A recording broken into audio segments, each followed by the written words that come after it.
You are listening to 89.3 FM KPFB in Berkeley, or Occupied Huchin, and this is We Rise.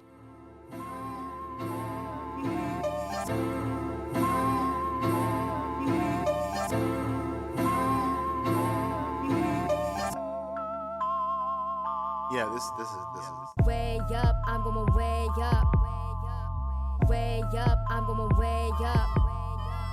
Way up, I'm going way up. Way up, I'm going way up. yeah, We Rise is collaboration, A collective of voices. a cross-pollination of communities. We are collaborators seeking to create socially conscious work that inspires collective liberation. We Rise are cultural producers who embody solidarity, theory in the flesh, and aspire to heartfelt, prayerful offerings to the freedom movement of our time. In order to rise, we must know where we stand, where we come from. They say some stories need to wait to be told, but I need a way to unfold all of the way that the people before me who never got chances to speak from their soul. That's why when I'm speaking it cold, mama's degrees ain't valid or so. We never agree to be lesser than gold, cause in our most basic of element, no, we shine. The show is a tribute to our ancestors, our foremothers and fathers, the souls who've given us life, who've shaped our movements, those known and unknown. While we offer gratitude to individuals, we know our movements are not built upon singular great leaders. They are built by the many, uniting despite the divide and conquer status quo. We honor those who have come before us in struggle and in resilience. Their words, manifestos of promise, dedication, fortitude, and humility breathe life into our movements. Like Dr. Cornel West, public intellectual and theologian, who said, "Justice is what love looks like in public." Crucial, indispensable, bringing together the best of the legacy of Athens, the best of the legacy of Jerusalem, but in the New World context in which legacies of slavery, Jim Crow, police brutality, lynching, discrimination, redlining and bank loans, on and on and on. Always connecting one's vision about one's own freedom to the plight and predicament of others. Sisters of all colors, gay brothers, lesbian sisters, physically challenged brothers, indigenous brothers and sisters, so that they all constitute overlapping and intertwining traditions of struggle. But knowing that the courage to think critically and the courage to love, I think we need to talk publicly about the courage to love. That's what I love about the best of the Black freedom movement.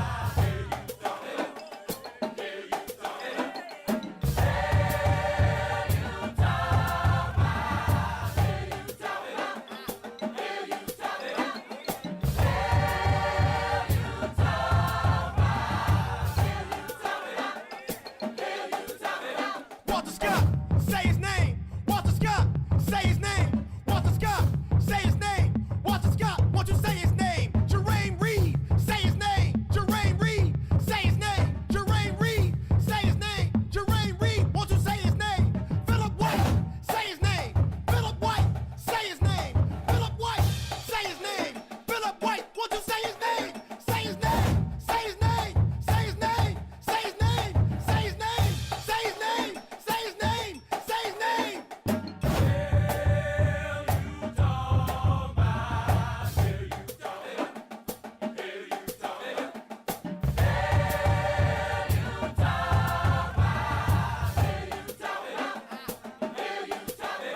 Eric Garner, say his name. Eric Garner, say his name. Eric Garner, say his name. Eric Garner, won't you say his name? Trayvon Martin, say his name.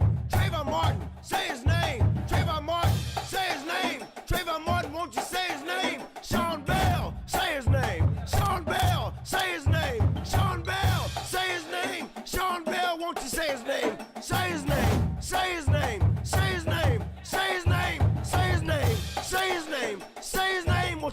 his name?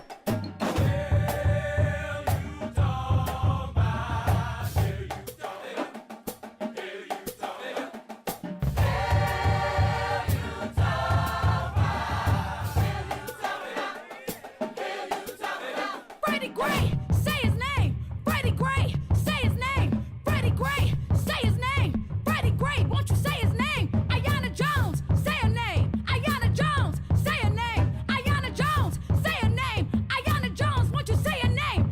Sandra Bland, say her name. Sandra Bland, say her name. Sandra Bland, say her name. Sandra Bland, won't you say her name? Say her name. Say her name. Say her name. Say her name. Say her name. Say her name. Say her name. Won't you say her name?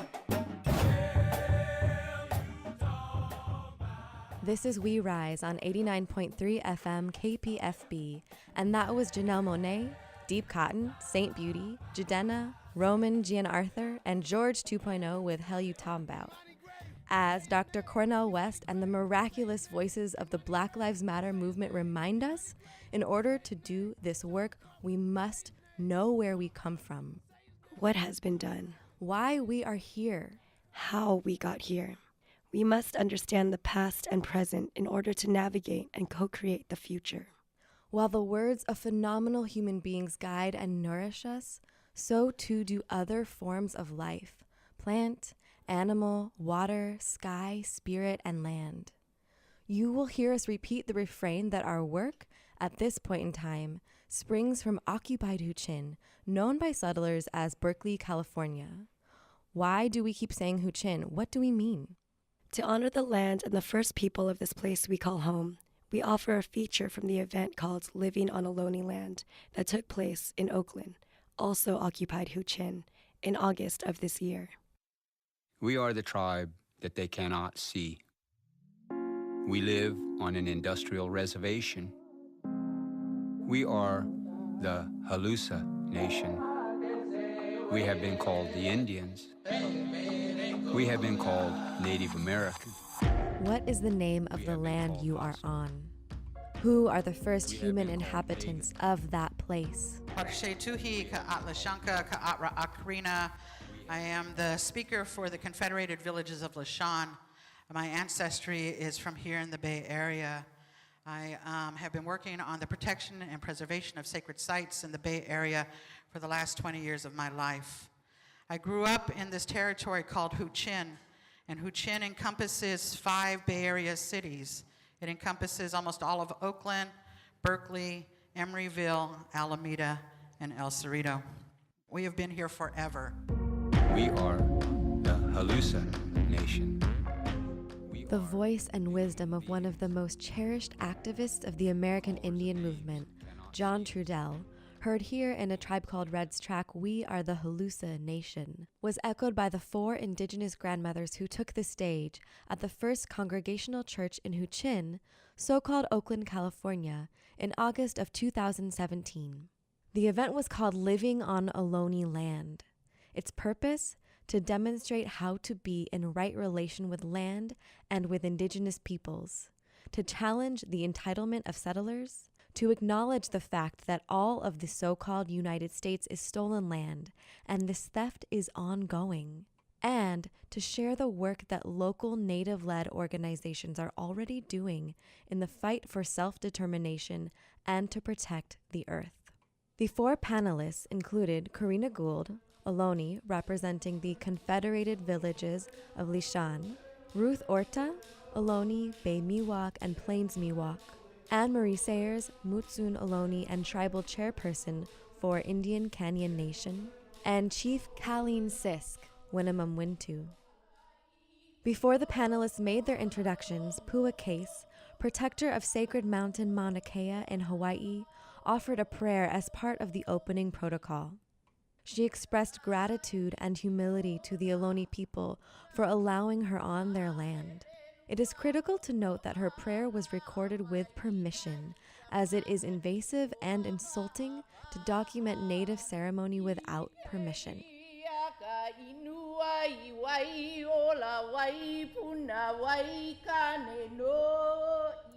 Karina Gould spoke directly about the occupation of Turtle Island, the North American continent, and about right relations of reciprocity with indigenous peoples. When people come into your territory, it's about what you can do. That's what we're asking. What is the reciprocity? How do you come and be guests on someone's land? I think we have to acknowledge that every inch of Turtle Island, what is now called the United States, is land that is occupied by someone else. I think that one of the things that we talk about when we talk about protocol, that it springs to being humble, that you come into this land in a humble way, that it speaks and it shapes the work that we do, that this land is alive, that the ego comes out of it because there are people here before you and there will be people here after you. And that when we do protocol, we're acknowledging those people that stand before you, but those people that will be ahead of them, those people that came before you did, those people in the future and behind us. So for me, it really talks about what does it mean that we as human beings on this land right now are the bridge, right, between the past and the present. I have come to build a bridge, so come let's build. Build, build, build, I have come to build a bridge, so come let's build. Build, build, build, I have come to build. We have built specific bridges with our Pacific brothers and sisters. We are California Native people, and our grandmother, the Pacific, touches our lands and it touches theirs as well. And whenever I have been asked about protocol, for the most part, to be welcomed into my land, it has been my Pacific brothers and sisters, Hawaiians, Maori, West Papuan, Tongan, Samoan. All of these people have asked permission to be on this territory. And it is because of that we can remember what does that look like, because so many things have been taken away. And to remember a protocol when someone used to come to our territories, how they would light a fire and they would wait for that smoke to go up until someone came to get them. And they would wait at the edge of that territory for whatever was needed, while people in the village got ready for them to get there. Then they asked to come into the village. And when they were asked to come into the village, they were fed. And there was songs, and there were stories, and there was gambling maybe, you know?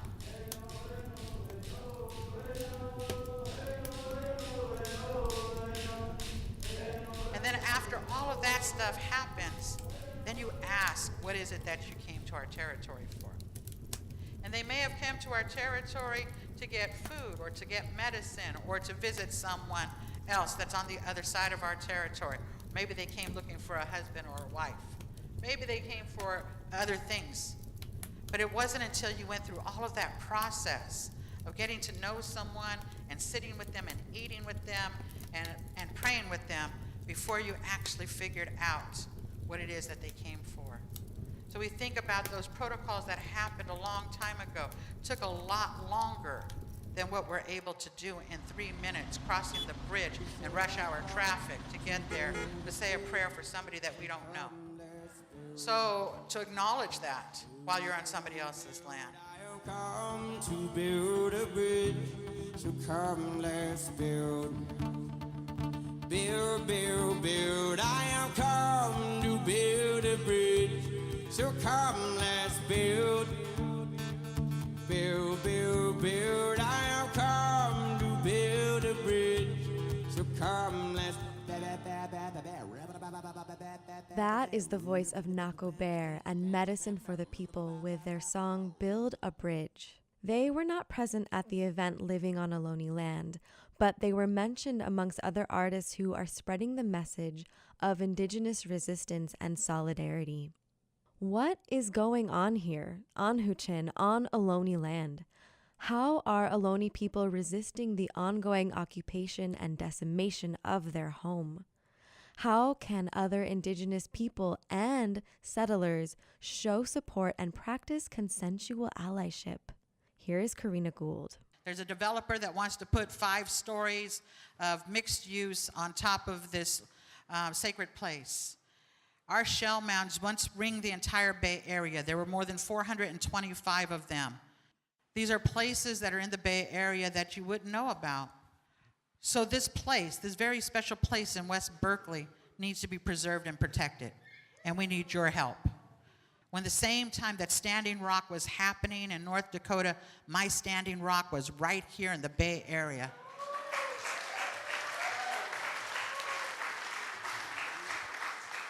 I need allies, accomplices, other indigenous people to stand right alongside me when those bulldozers, if those bulldozers come.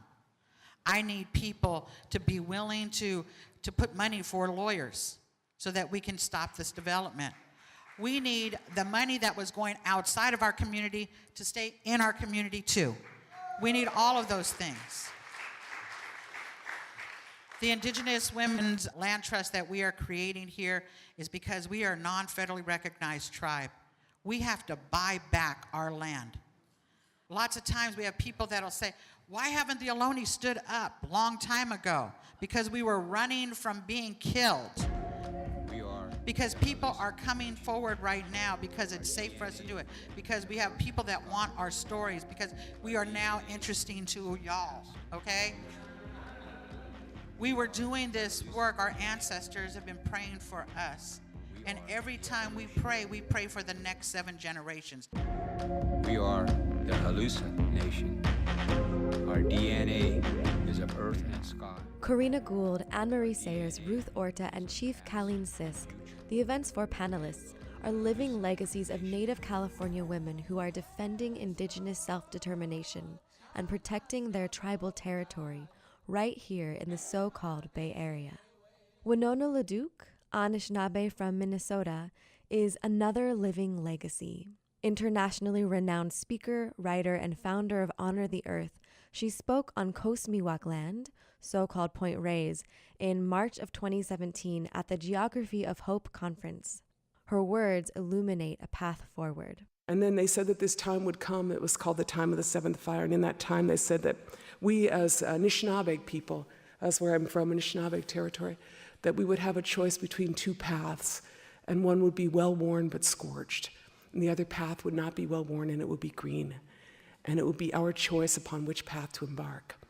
And we would be these people who no longer had historical amnesia. We would be these people who did not have ecological amnesia. We would be these people who knew who we were and would make this choice. And I really believe that that is where we all are. At this moment in time where we have this opportunity to make those decisions and to make that choice.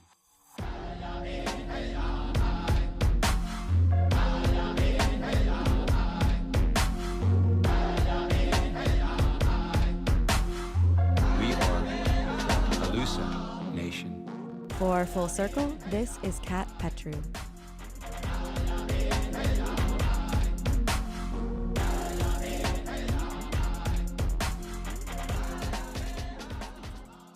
You are listening to We Rise on 89.3 FM KPFB in Berkeley, or as you just heard, occupied Ohlone land known as Huichin. We haven't formally introduced ourselves. We are your hosts for the hour. I'm Catherine Petru. And I'm Nicole Gervasio. This is our intro show, a tribute to our ancestors and our co-conspirators. Though Kat and I met through dance, the importance of which we'll discuss later in the broadcast, our connection and our work deepened throughout our participation in grassroots adult freedom school, Liberation Spring. The founder of Liberation Spring, Anjali Nath Upadhyay, remains a tremendous source of inspiration for the work that we do. Indeed, she is a co-conspirator. And in fact, every other week on We Rise, we'll share the Liberation Spring podcast, Feral Visions. Feral Visions is a decolonial feminist podcast hosted by Anjali that shares consciousness-raising, analysis, current affairs, and unlearning from some of the most provocative visionaries in our movements. I had the delight of speaking with Anjali about popular education and its vital significance at this time, drawing upon her experience founding Liberation Spring as an example. In our discussion, Anjali explains the terms consciousness raising and decolonial. These terms are foundational to We Rise and to the process of collective liberation. Academically trained as a political scientist, philosopher, and educator, with a steadfast commitment to learning and teaching as practices of liberation. We're pretty confident Anjali's words will illuminate and inspire. Here is Kat speaking with Anjali Nath Upadhyaya. Anjali, what got you into popular education? I could answer that question on a number of different levels. So my father's family, the Upadhyayas, have always been teachers. In Sanskrit, our surname means educator from a certain region of the Ganga River. So a lifetime of devotion to seeking and sharing wisdom has been passed down in our blood for generations. And individually, I've always been an unapologetic nerd. I feel deeply alive when learning and sharing curiosity, and was told by folks since I was little that I'd become a teacher. As a teen and young adult getting into activism and community organizing then, I was interested in consciousness, the process of unlearning, and what makes transformation most likely. The role of education, of getting people to the point where they can step into deeper integrity, into embodying justice, has always fascinated me and been at the core of my calling.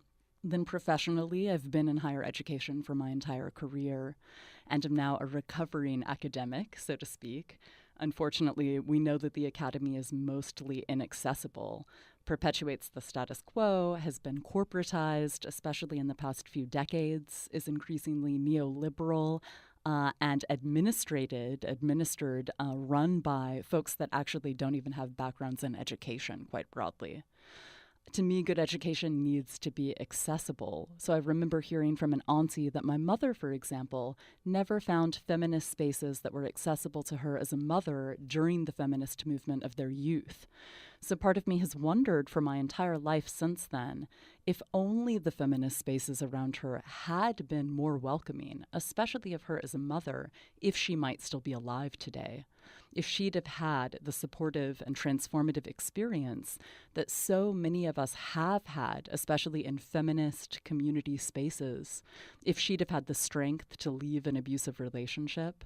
So that vision of my mother as a struggling poor mom desperately in need of supportive community to get free infuses this non-negotiable requirement and priority for me that any educational space that I create be child-friendly from the beginning.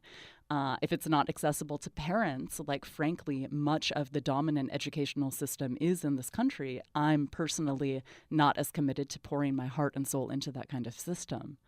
And since I'm not a parent myself, I also see that prioritizing of accessibility as a really important way to stand in solidarity with parents and with families, who of course also deserve education. So familially, personally, politically, and professionally, education has always been my thing. Can you please tell us what is Liberation Spring? Sure. It's a grassroots adult freedom school that started in 2015 and occupied Huchen, known by most settlers as the Bay Area in California. And LS offers group classes and individualized curriculum in the service of decolonial social change. So we fuse the best of old school feminist consciousness raising and social movement style popular education, in addition to other learning approaches that take seriously practicing freedom through our unlearning and learning, that definitely also include land and water-based work, so rethinking schools and the classroom as the primary site of learning. It's also explicitly a place where we get to learn from the wisdom of all of our ancestral brilliance. So in the academy in the U.S. today, the vast majority of curricula being taught still in 2017 is overwhelmingly Eurocentric and heteropatriarchal. So not just, say, learning from publications that were authored by white men, although that is typically still the case in the humanities and social sciences, but also more broadly learning from intellectual traditions that actually still presume that men writing and practicing in Western Europe somehow have more intelligent things to say than our ancestors from all of the rest of the planet throughout all of the rest of recorded human history. That's just frankly anti-intellectual, and some of us are in a place, considering all of the social, political, economic, ecological, spiritual crises of a moment such as this, to have to make it plain and call when the emperor has no clothing and move beyond that level of anti-intellectualism fronting as intelligence in so much of the academy today, to actually create spaces that move beyond that kind of mediocrity, so to speak, to actually invite ourselves into a much deeper level of intellectual dedication, devotion, and rigor. Can you tell us what you mean exactly by decolonial? Mm-hmm. By that I mean righting the historical and contemporary wrong of settler colonialism, so that original systemic violence to this continent and the first peoples of this continent.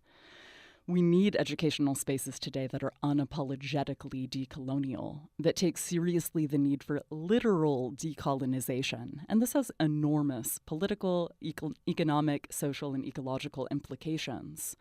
So folks being honest about the U.S. being a settler colonial empire and having, again, accessible, intellectually rigorous spaces to come together to unlearn that colonial propaganda that we're saturated in this place. And then once we've gotten to a place, right, of honestly unlearning so much of that dominant white noise that we're saturated in within this mainstream culture, being in a place to then be able to remember alternatives that we have inherited from our ancestors, not to romanticize them, but to glean what traditions do need to be cultivated and nourished and taken very seriously in this moment in time as a part of our survival, let alone thriving, and additionally being in a place to be able to collectively imagine and learn alternatives for us to quite literally get free. So you also mentioned the phrase consciousness raising, sort of specifically referencing part of the feminist movement, I think you said in the 60s. Would you mind explaining a bit more about what consciousness raising is? Absolutely.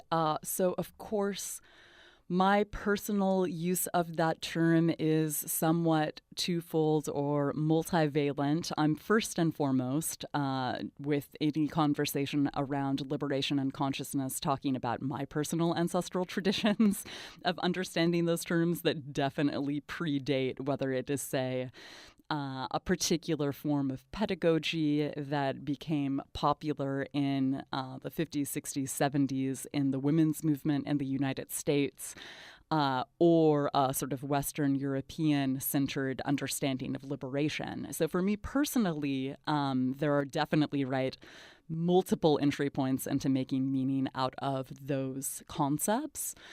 But certainly when I'm talking about, say, wanting to really honor the feminist movement of days past, the particular paradigm of consciousness raising that I'm speaking to there, a lot of people associate with, say, coming together in homes, in circles, say, in a certain, racial and socioeconomic space, maybe white middle-class women having read Betty Friedan's The Feminine Mystique and taking seriously in her language that problem that had no name, and in ways that were accessible to them, whether it was around kitchen tables or elsewhere, really learning the way in which so many of the personal challenges and obstacles that they might have been experiencing in their lives weren't actually individualistic, certainly weren't actually rooted in some kind of personal problem or issue that they might have, the way that dominant gaslighting or crazy making then and now would have us believe, rather personalizing the political. So really taking that idea seriously, recognizing the way in which even our notions of the personal and the political are always already interconnected, and not getting hustled into this mythology that there's the personal and, the public, or the private and the public sphere are somehow normal and natural. That's just untrue historically.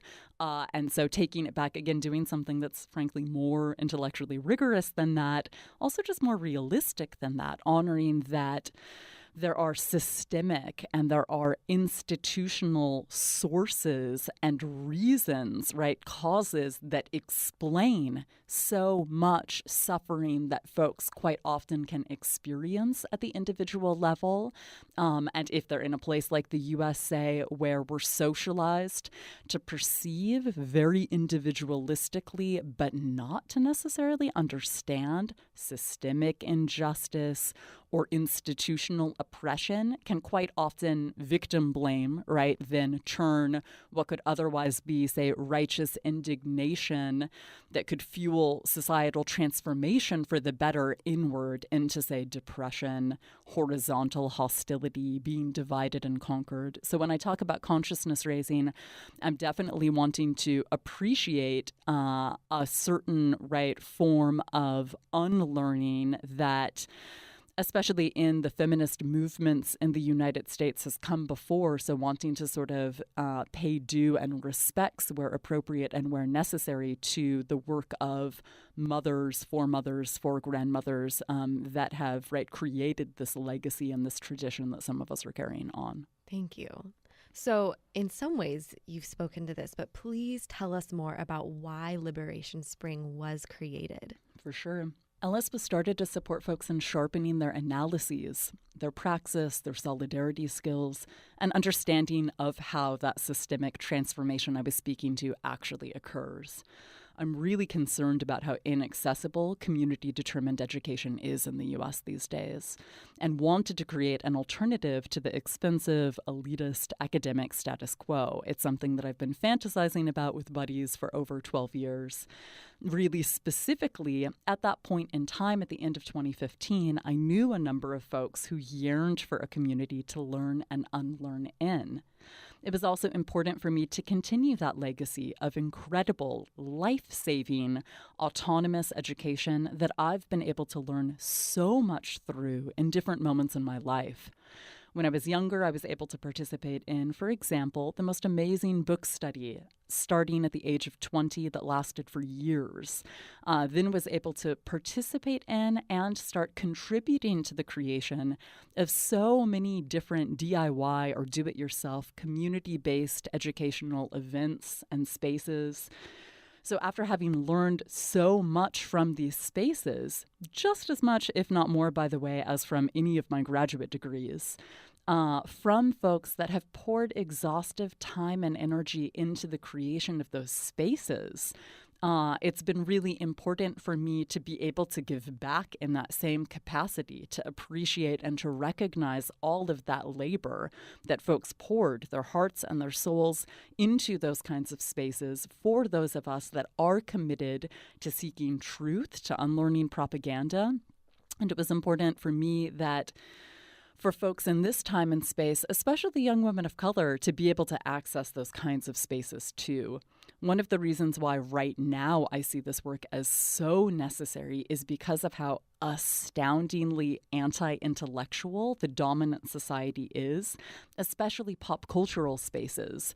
So it's also really important for me, and I see it as part of my responsibility as an educator, to create spaces, especially again for younger women of color, but for all peoples, where we get to be and play with and move into and embody unapologetic brilliance, even into the way that we communicate with ourselves, how we understand ourselves, to create vibrant subcultures where we can be unapologetic nerds, where we can be unabashed about not only loving learning and loving the sharing of curiosity, but intentionally putting that to the service of our collective liberation. Thank you. What have some challenges, if any, been with the project so far?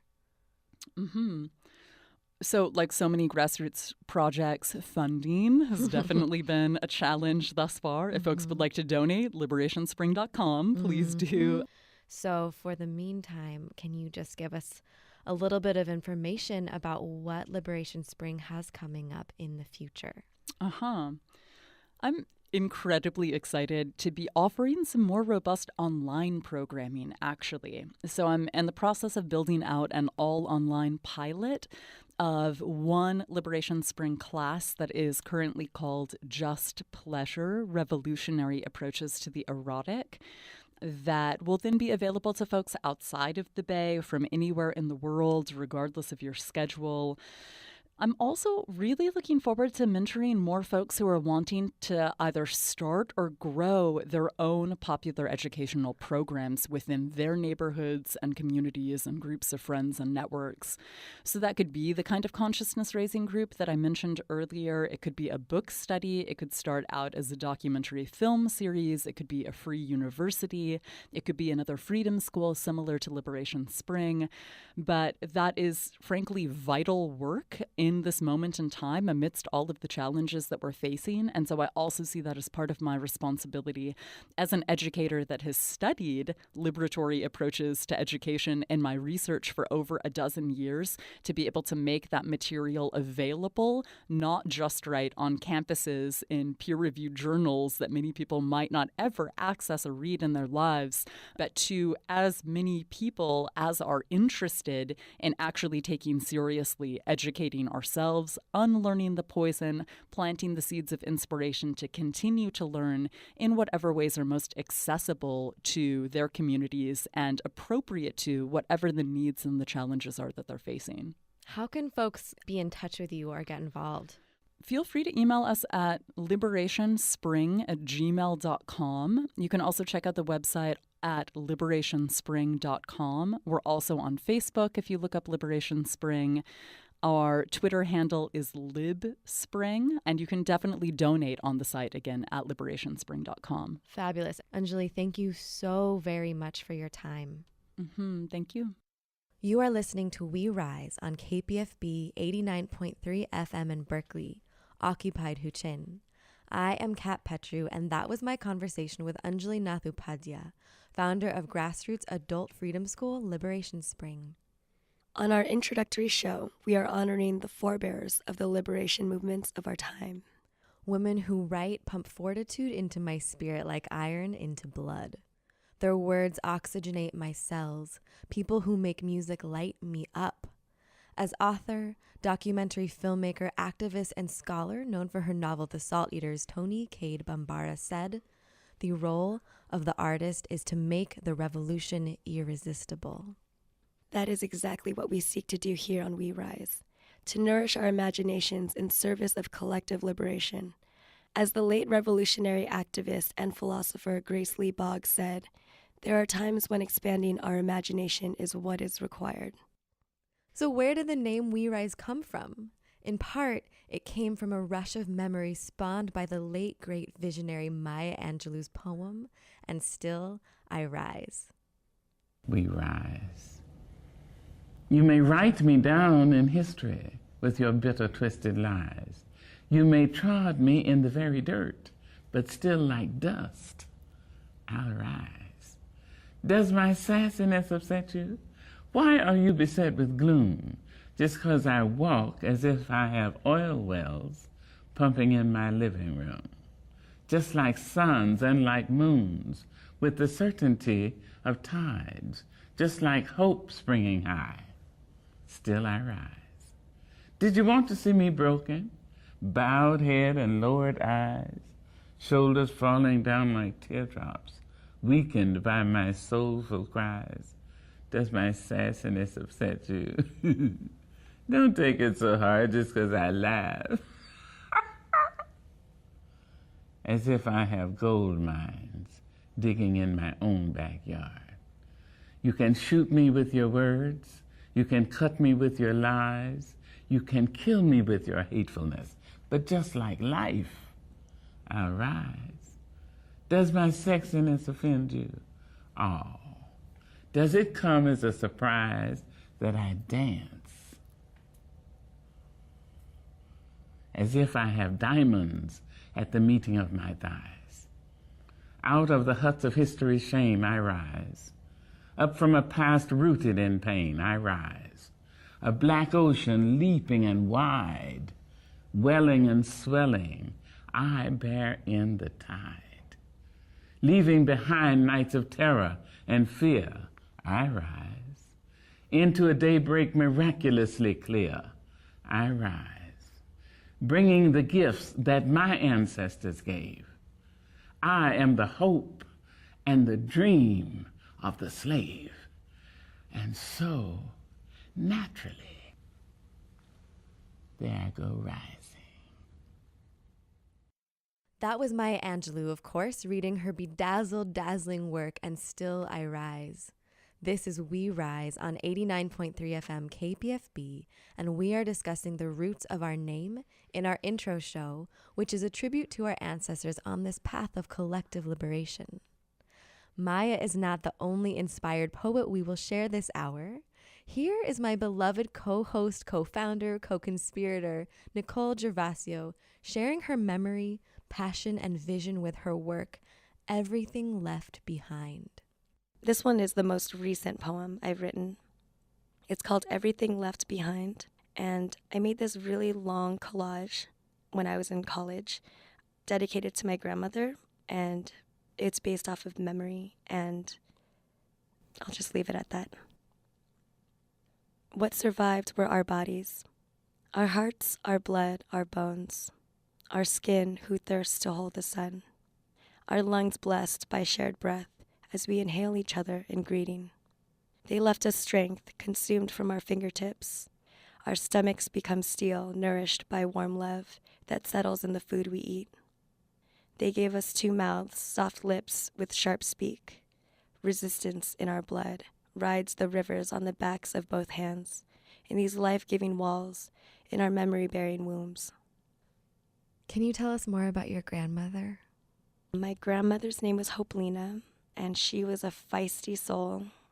She is the reason why my mom's lineage is here. She fought very young to ensure that her kids and her future generations would make it to the United States, because for them that meant security and safety and success. She held it down in their home while they were guerrilla fighters, out in the grasses, and her husband was off working. He was a civil engineer, so she was the only person at the home to protect her children. And what I hold most about this grandmother is that I carry her with me everywhere. She's the inspiration in a lot of my art, in the way that I live my life. Many kids born of immigrants know that feeling of sacrifice that their family made to make it. And her sacrifice is not forgotten with me. She's my muse, my inspiration.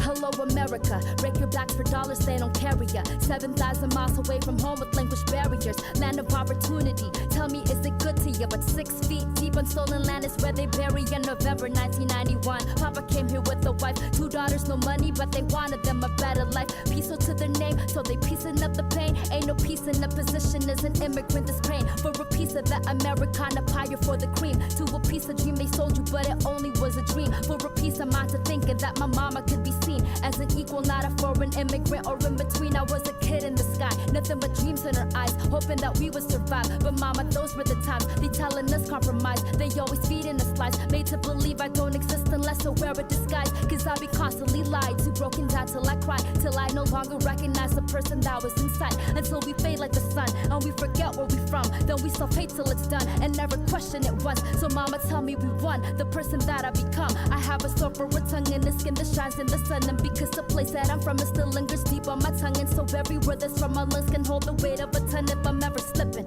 I'm never looking down. I do it for myself till the end to hold it down. And even when I'm sinking, I'm never looking down. I do this for myself till the end to hold it down, yeah.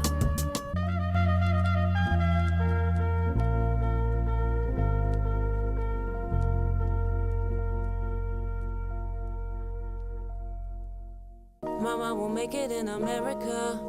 Mama will make it in America. Yeah, mama will make it in America. I swear, yeah. You are listening to We Rise on 89.3 FM KPFB on occupied Huichin, or so-called Berkeley. That was local artist Ruby Ibarra with 7,000 Miles. You heard her song Skies at the opening of the show as well. Both tracks are off her new album Circa 91, which was just released this week.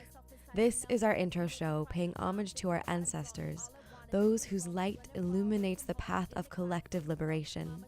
And that was my co-host, Nicole Gervasio, sharing the memory of her grandmother, Hoplina. It's not often that I talk about her, so it's been an honor to share. The importance of family is strong in Filipino culture, as it is in many cultures, respecting elders and learning from them. I'm curious to know what roots and ancestors inspire you in your life. Are there people whose memory ignites your passions in your work? Yes, so many. Here's what I'll share for now.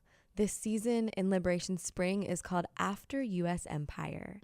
In it, we interrogate the fabric of the military-industrial complex, or MIC, or Mike. As we continue to learn more about this complex system of mass murder and violence, We Rise will air segments and stories as part of the effort to abolish the military-industrial complex, or hashtag drop the mic. Hey! Inspired by an inquiry about my relationship with militarism, I wrote the following response. So, here is my brief story. A woman gets off a train in northern Czechoslovakia. She is young, maybe 16 years old. She is with her younger sister and her mother. Her father and brother are not there. The Nazi guard towering before her points for her mother to walk away, to a different line, to a different camp, to a different fate.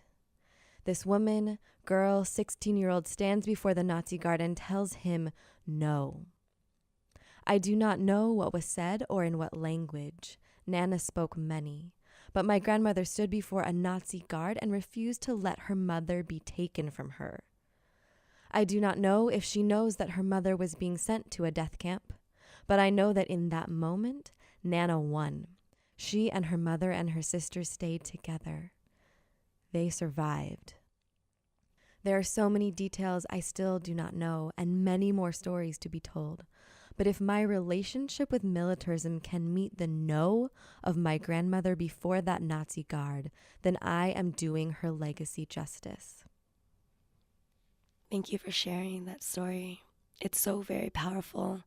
In this breath of a memory, I can see who you come from and the potency of your inspiration. There are countless untold stories and unknown memories, but when we know our histories, our roots, and where we come from, we remember what's worth living for and, if necessary, what's worth fighting for, especially when we reflect on our experiences around militarism. None of our histories are untouched by this violence. Until we free ourselves of this system, history will continue to repeat itself. That's why we must hashtag drop the mic. Put on your King David armor. Get ready to fight this revolution. Put on your Melchizedek armor. Oh Lord, oh. We hear them talking about wars. So later and I saw the revolution. We see it's coming from afar. The holy Armageddon. We hear them talking about wars. So later and I saw the revolution. We see it coming from afar, the holy Armageddon.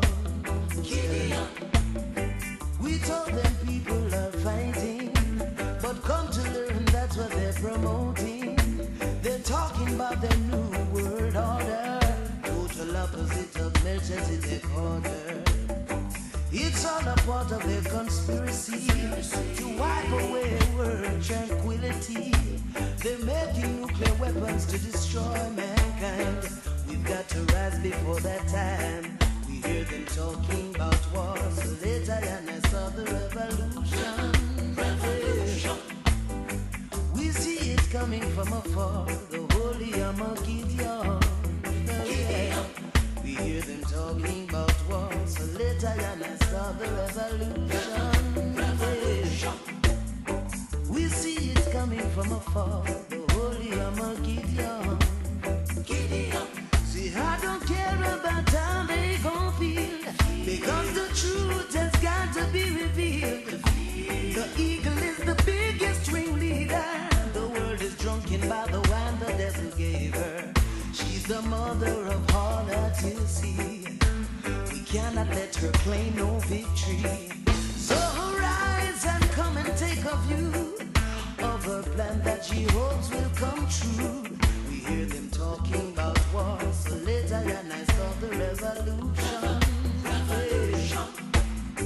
We see it coming from afar, the holy Armageddon. We Rise is collaboration, a collective of voices, a cross-pollination of communities. We are collaborators seeking to create socially conscious work that inspires collective liberation. We Rise are cultural producers who embody solidarity, theory in the flesh, and aspire to heartfelt, prayerful offerings to the freedom movement of our time, including abolishing the military-industrial complex. Thanks to Morgan Heritage's track, Talkin' About War, which you just heard for their added inspiration. As mentioned, Nikki and I met dancing, and the collaboration that birthed We Rise was our project called #Dancers Against DAPL. We wanted to use our ferocity and passion as dancers and our vision as students of decolonization and justice to raise awareness about the battle at Standing Rock against the Dakota Access Pipeline and its ties to the fight for Indigenous self-determination on local soil, which you heard a bit about in our feature from Living on Ohlone Land. Please do visit the West Berkeley Shell Mound page on Facebook to learn more and stay connected to that struggle. A huge foundation of the work that we do as We Rise is connecting the dots between the personal and the political. As Anjali Nath Upadhyaya spoke to in our discussion about consciousness raising, even if we're only concerned with our own individual freedom, it is imperative that we perceive with clarity the fact that the personal is always political.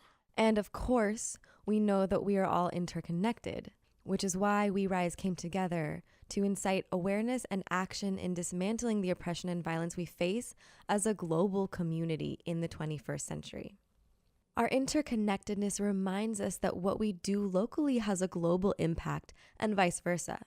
This reality speaks to yet another central theme of our work, solidarity.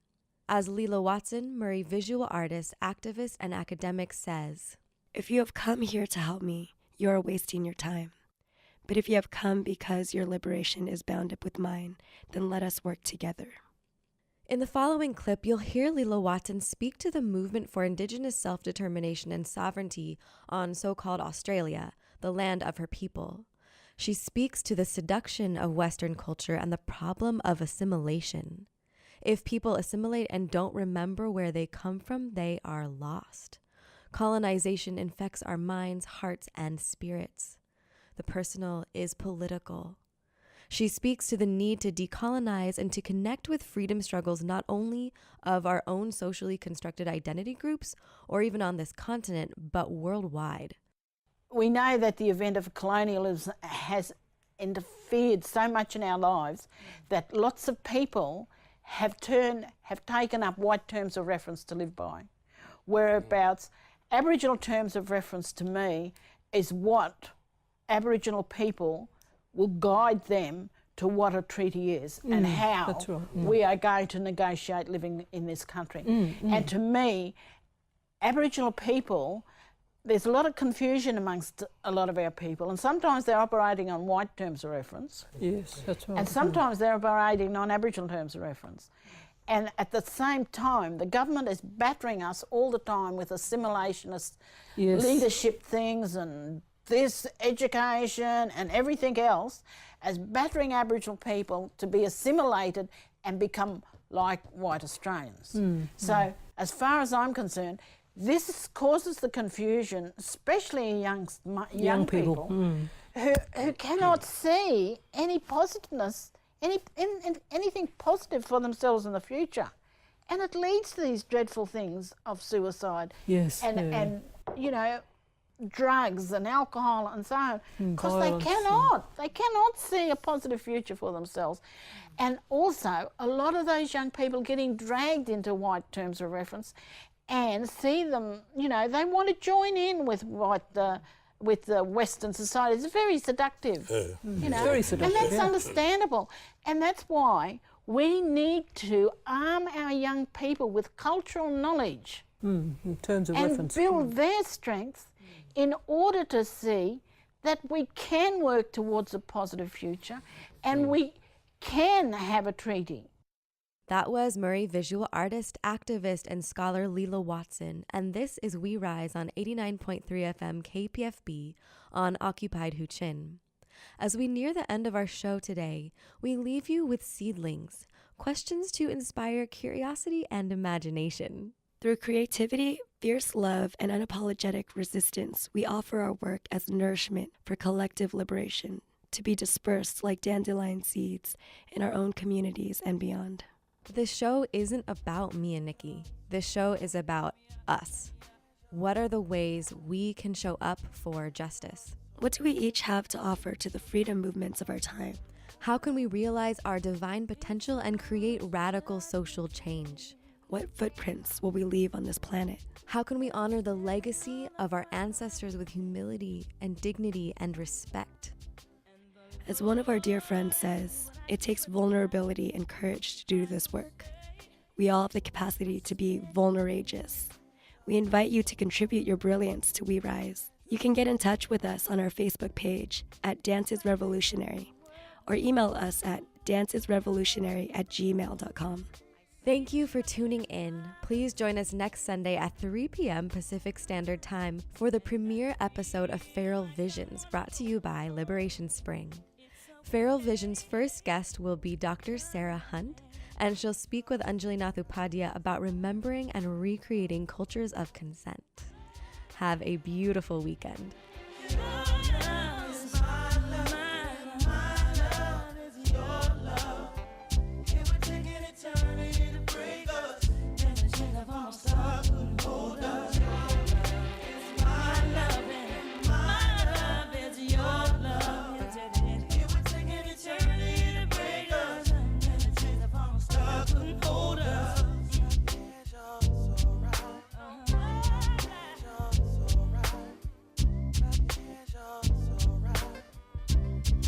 If I lose my fame and fortune,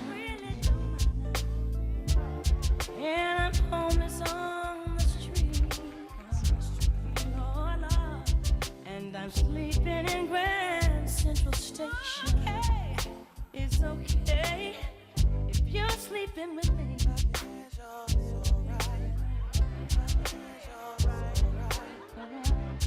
As the years they pass us by, we stay young through each other's eyes.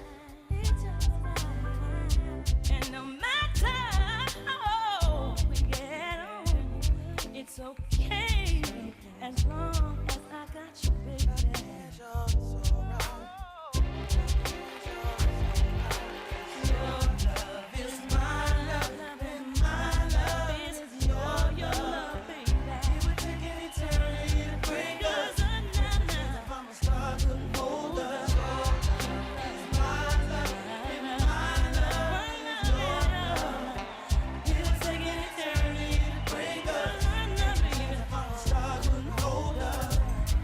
Should die this very day. Don't cry, 'cause on earth we wasn't meant to stay. And no matter what the people say, I'll be waiting for you after the